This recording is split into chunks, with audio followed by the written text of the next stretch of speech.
Hi everyone, welcome back to another blog. কালকে বড়ি দেওয়া হবে, তার জন্য বিহরিকে জলে ভিজিয়ে দেওয়া হয়েছে। এগুলোকে বিকালবেলা নিয়ে যাব পেস্ট করতে, যাতে কালকে সুন্দরভাবে বড়ি দেওয়া যায়। আর এই যে দেখতে পাচ্ছ, চাল কুমড়োকে ভালো করে সাইজ করে কেটে নেওয়া হয়েছে।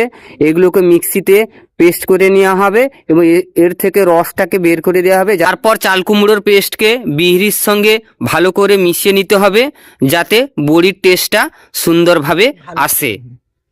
সকাল সকাল বাড়িতে বড়ি দেওয়া শুরু হয়ে গেছে, তো তোমাদেরকে দেখাচ্ছি। দেখো, এই দেখো বৌদি বিহরির বাটাকে ভালোভাবে ফেটাচ্ছে, যাতে বড়ি তুলতুলে হয়, বেশ খেতে সুস্বাদু হয়। এই যে দেখতে পাচ্ছ, গতকালের বিহরি বাটার সঙ্গে আজকে আদা, শুকনো লঙ্কা, জিরে, সাবসিডি এগুলোকে ভালোভাবে মিশিয়ে দেওয়া হয়েছে এবং তার সঙ্গে কালো জিরাও মিশিয়ে দেওয়া হয়েছে, যাতে বড়ির টেস্টটা ভালোভাবে হয়। তারপর সেগুলোকে কিছু অংশ নিয়ে ভালোভাবে ফেটানো হচ্ছে এবং ফেটানো হয়ে গেলে মানে ফুলে ফেপে উঠলে তারপর বড়ি দেওয়া হচ্ছে। এই যে দেখতে পাচ্ছ, মা বড়ি দিচ্ছে, দেখেছো কত সুন্দরভাবে হয়েছে।